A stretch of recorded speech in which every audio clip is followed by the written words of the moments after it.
Good morning, everybody, and welcome to our assembly this morning. It's great to see, it's great for you to see me, but it's great to be here. You're having your tutor assembly today, and I have a short message just to leave with you.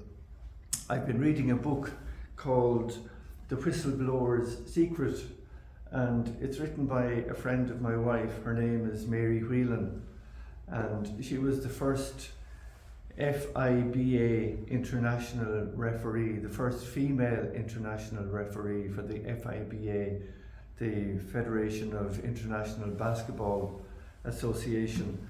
And when she was a little girl, her mother fell when she was carrying her downstairs, and she fell and it caused her to lose her hearing. And right throughout her primary school and into secondary school, she couldn't hear anything. So she really had a difficult experience. But because of that, she became much more attentive to what was going on around her. And she learned to use her other senses. And she watched people. And she also realized that she was a good athlete.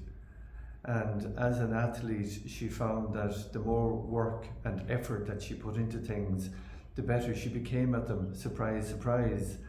And I think anybody who plays any sport will see that if you play hockey or cricket or rugby or camogie or football or whatever it is, the more you practice, the better you get. And a line that this woman, Mary Whelan is her name, a line that she says is, "There is no such a thing as a bad training. Every effort that you put in is fuel in the tank. Every effort that you put in is fuel in the tank." So as we come towards the end of this term, I want to congratulate each and every one of you on the effort that you have put in this term. You may look back on it and think, oh, I could have done better, or I should have done better, or whatever. But I think what you need to do is give yourself credit for doing the best that you can do.